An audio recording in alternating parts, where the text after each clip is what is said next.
Bonjour à tous, voici les titres de votre journal. Annoncé depuis quelques jours, c'est ce matin que le dialogue direct entre les forces vives et les forces de sécurité a commencé.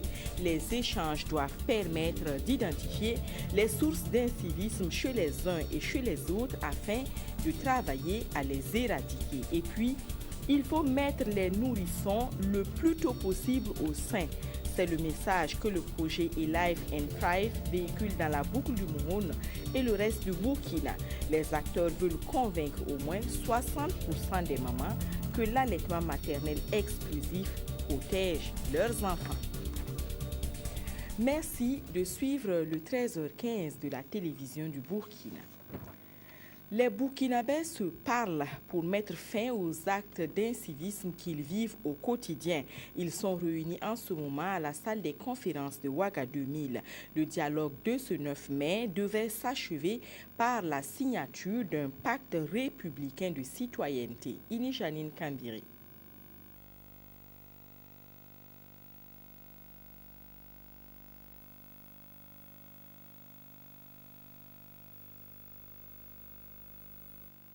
Les forces de sécurité et les forces vives de la nation se tient dans un contexte actuel marqué par la montée de l'incivisme, des actes de vandalisme et la remise en cause quotidienne de l'autorité de l'État.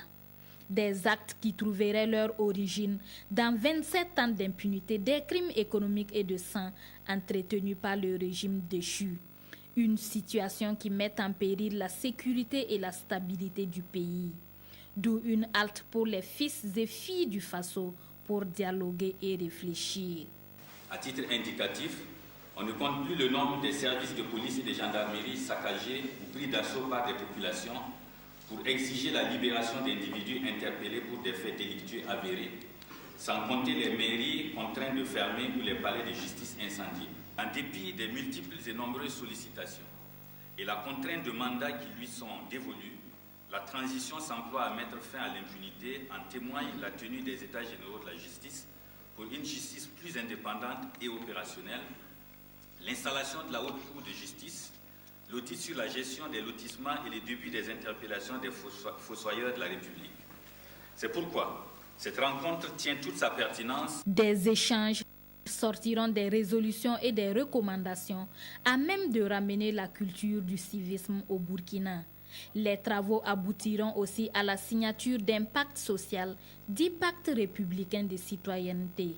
Un pacte qui contribuerait à bâtir un Burkina havre de paix, de liberté, de démocratie véritable et engagé dans un développement durable. Dans cette lutte contre l'incivisme, le rôle des médias est incontournable. Le Conseil supérieur de la communication qui veille au grain a organisé hier à Bobo-Dioulasso une conférence publique. Le thème retenu était « Transition au Burkina Faso, médias et renforcement de la cohésion sociale ». Des précisions avec Moumouni Barou. La liberté d'opinion, de presse et le droit à l'information sont garantis. Toute personne a le droit d'exprimer et de diffuser ses opinions dans le cadre des lois et réglementations en vigueur. C'est du moins le contenu de l'article 8 de la Constitution burkinabé. Mais les professionnels des médias maîtrisent-ils les mécanismes de régulation? Pas si sûr. C'est pourquoi le Conseil supérieur de la communication, depuis un certain temps, multiplie les conférences publiques, comme c'est le cas ici, surtout en cette période de transition. D'où le thème « Transition au Burkina Faso, médias et renforcement de la cohésion sociale ». Cette communication vise essentiellement à faire comprendre les mécanismes de la régulation en période ordinaire, mais aussi en période d'élection. Mais nous avons aussi, à travers cette communication, mis le doigt sur la responsabilité sociale du journaliste, mais aussi de tous les acteurs qui utilisent les médias, comme les hommes politiques, les organisations de la société civile et l'ensemble de tous ceux qui, vraiment, par leur action de tous les jours, sont obligés de passer par ces vecteurs que sont les médias. Les professionnels des médias apprécient positivement la tenue de cette conférence parce qu'ils estiment que cela va renforcer leurs capacités et va également mieux faire connaître les réglementations en matière de traitement de l'information. Je trouve en tout cas la communication très bonne. Le communicateur en tout cas a développé le thème qui a permis aux participants en tout cas de comprendre l'importance de la paix, l'importance de la cohésion sociale. Comme on l'a dit, c'est-à-dire que sans paix, sans stabilité, pas de développement. Cette rencontre a permis au Conseil supérieur de la communication de revenir sur les mesures prises par l'institution, à savoir la suspension des missions d'expression directe sur les radiodiffusions sonores et télévisuelles du Burkina Faso, sauf celles sur la santé et celles à caractère ludique, sentimental et culturel. L'objectif de ces mesures étant de consolider la cohésion pour la réussite des élections à venir. Restons à Bobo-Dioulasso où l'Université Polytechnique vient d'achever la formation d'un nouveau docteur. Les résultats de sa recherche sur l'alimentation de la volaille à partir du niébé serviront certainement au développement local. Pour son travail, le docteur Seydou Ouattara a obtenu la mention très honorable avec félicitations du jury. Amadou Lougué. Mention très honorable avec félicitations du jury. Étudiant hier, Seydou Ouattara est désormais docteur en développement rural avec comme spécialité nutrition et alimentation des volailles. Plus de 3 ans de recherche, ce document de 154 pages est jugé recevable par le jury. Contenu scientifique qui est un problème d'actualité qui touche, n'est-ce pas, la volaille, et qui permet, n'est-ce pas, d'ouvrir des perspectives, n'est-ce pas, d'alimentation, d'amélioration de l'élevage traditionnel. Il est plus que mérite, n'est-ce pas, son titre, n'est-ce pas, de docteur, avec toutes les mentions qui lui sont données. Je suis heureuse pour lui. Comme l'a dit ce matin le professeur Yanogo, quand on est professeur, il faut pouvoir donc former d'autres enseignants, d'autres thésards, et c'est là que se trouve donc notre satisfaction. Donc je suis vraiment satisfaite donc, de cette mention et du couronnement donc, que ce travail a eu. Optimisation de l'utilisation des graines de niébé comme source de protéines dans l'alimentation des volailles. C'est autour de ce thème que Seydou Ouattara a construit sa thèse. La volaille, surtout locale, c'est une espèce, surtout le poulet, la majorité c'est une spéculation, la volaille locale, qui contribue fortement à la lutte contre la pauvreté. En témoigne les effectifs que vous avez environ 42%, plutôt environ 42 millions, et qui avaient des problèmes, ou dont les éleveurs avaient des problèmes, notamment la question de l'alimentation. Et nous nous sommes dit, écoutez, le niébé c'est quand même l'une des légumineuses les plus produites, pour ne pas dire la plus produite au Burkina Faso. Pourquoi aller chercher loin nos solutions si nous pouvons en avoir à portée de main? Et pour moi, les gens vont dire oui, le niébé ne suffit pas pour l'alimentation humaine, mais moi je suis convaincu que ça devra pouvoir aller de lui-même, tout simplement parce que toutes les terres du Burkina et tous les climats du Burkina s'y prêtent. Donc il n'y a pas de raison que ça n'aille pas. À moins que les Burkinabés ne se couchent maintenant pour attendre que Dieu vienne les aider. Au terme de sa recherche, le nouveau docteur est persuadé que les graines de niébé peuvent être valablement utilisées comme source de protéines dans l'alimentation des pintades et des poulets locaux, mais également pour les poulets de chair. Je voulais annoncer en titre, le projet Alive and Thrive se donne 3 ans pour sensibiliser et convaincre les populations du Burkina Faso que le lait maternel est le meilleur rempart du nourrisson contre les maladies. Les responsables du projet ont choisi le chef-lieu de la Boucle du Monde pour commencer leurs activités. Francis Tien. Améliorer les pratiques en matière d'allaitement et d'alimentation du nourrisson, c'est l'objectif visé par l'ONG américaine Alive and Thrive à travers le lancement de son projet Alimentation du nourrisson et du jeune enfant. D'un coût global de plus de 3 milliards de francs CFA, le projet entend gagner la bataille contre la malnutrition et la mortalité infantile grâce à la promotion de l'allaitement maternel. Notre souci est de faire de telle sorte que le geste de mettre de façon précoce l'enfant qui vient de naître soit un geste systématique au niveau de nos maternités. Selon une étude sur la nutrition, plus d'1 million d'enfants souffrent de malnutrition au Burkina Faso. Pour remédier à cela, le projet veut contribuer à la promotion de bonnes pratiques nutritionnelles, notamment l'allaitement maternel exclusif. Selon les évaluations qui ont été faites, notamment l'enquête nutritionnelle, il y a une situation quand même de malnutrition des enfants de moins de 5 ans. Et donc, ce qui fait que le projet vient accompagner le Burkina Faso. L'objectif fixé, c'est de porter le taux d'allaitement exclusif au lait maternel à moins 60% d'ici l'an 2025. Pour plus d'efficacité sur le terrain, l'ONG américaine compte mettre l'accent sur la communication. Nous allons nous focaliser sur 2 composantes particulières. La première composante, c'est justement la communication interpersonnelle et la mobilisation sociale.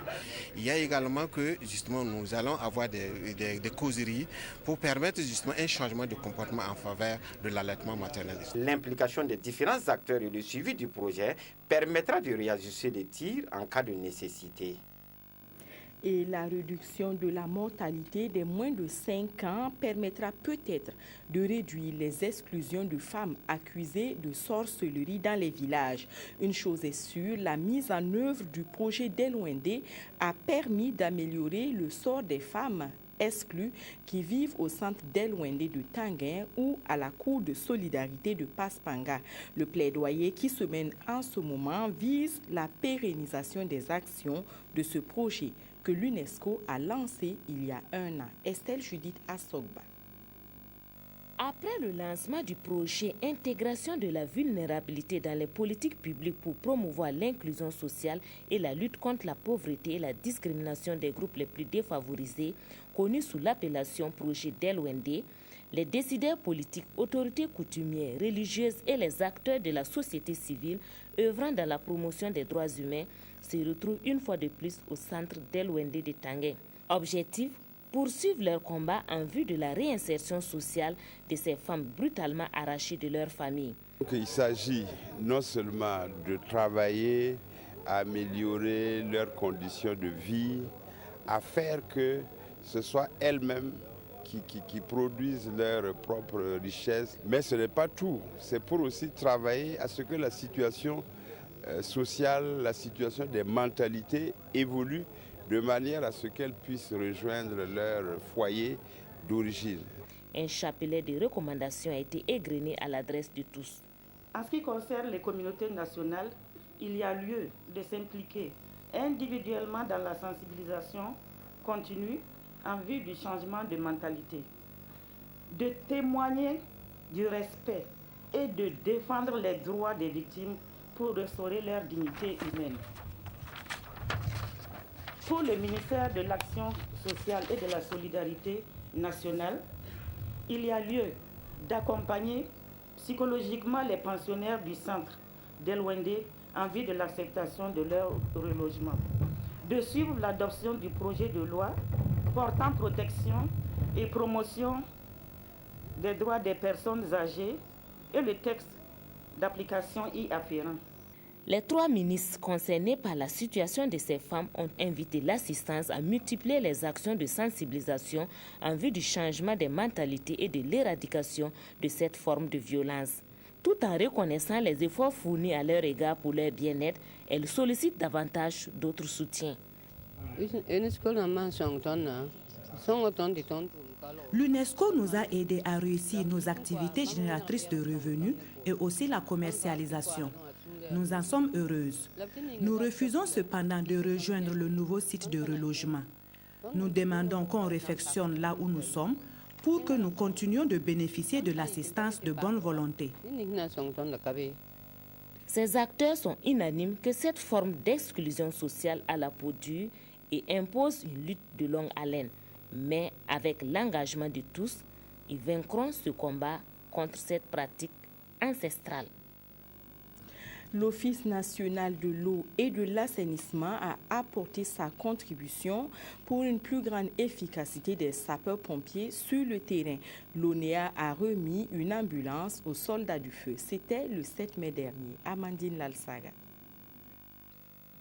C'est une ambulance équipée d'une valeur de plus de 25 millions de francs CFA que l'Office national de l'eau et de l'assainissement, ONEA, offre à la Brigade nationale des sapeurs-pompiers. Un acte de solidarité que la nationale de l'eau et de l'assainissement pose pour améliorer les conditions de travail des soldats du feu. On peut être victime d'un accident en route. Donc la démonstration nous a été faite, même si ce n'est pas un accident de circulation, on peut avoir un malaise en cours de route. Donc il est donc à l'endroit de l'ensemble du peuple. C'est l'occasion pour moi aujourd'hui vraiment de remercier tout le personnel, l'ONEA avec son directeur général, pour ce don commun pour notre population qui va vraiment servir à la population et qui permettra d'augmenter la capacité opérationnelle de la Brigade nationale des sapeurs-pompiers. Cette remise de l'ambulance entre dans le cadre des activités de la 5e édition de l'activité de bienfaisance et de marketing social de l'ONEA. La nationale des jeux du hasard, elle, se rapproche davantage de sa clientèle. La Lonabé vient d'ouvrir au quartier Tanguin de Ouagadougou une nouvelle agence, une agence que je vous invite à découvrir à travers ce reportage de Claudine Bikaba. C'est la 3e agence de la Lonabé qui est inaugurée ici par le directeur général de cette institution à travers la coupure du ruban. Un geste symbolique qui vient soulager les parieurs de Tanguin. Ça va nous permettre quand même de pouvoir jouer dans notre quartier. Sinon, auparavant, on était obligé de quitter ici, aller dans les quartiers voisins pour pouvoir jouer. Maintenant que ça y est dans notre quartier, vraiment, c'est une belle satisfaction pour nous. On est très content d'avoir ça dans le quartier ici. On souhaite surtout bonne chance à nous tous. Et longue vie à la Lonabé. Pour les responsables de la loterie nationale burkinabé, cela entre dans le cadre de l'expansion de leur structure dans la ville de Ouagadougou. La nouvelle agence de Ouaga 3, comme on doit l'appeler désormais, c'est pour étendre notre réseau. Vous voyez que la ville de Ouaga est en train de s'étendre. La loterie nationale fait des efforts pour s'approcher du public aussi. Une expansion qui ne se limitera pas uniquement à Ouagadougou, mais les autres régions du Burkina sont aussi concernées. D'ores et déjà, les parieurs sont au guichet pour procéder au jeu et d'autres sont assis et travaillent les ménages pour trouver le cheval qui va remporter la course et leur permettre d'être parmi les heureux gagnants. Hors de chez nous, au Burundi, les tensions et les affrontements n'ont pas empêché le président sortant de déposer sa candidature pour un 3e mandat à la tête du pays. Depuis fin avril, la capitale Bujumbura a vécu des violences qui ont fait une quinzaine de morts et de nombreux blessés. Mais aujourd'hui, le calme est revenu dans la capitale burundaise.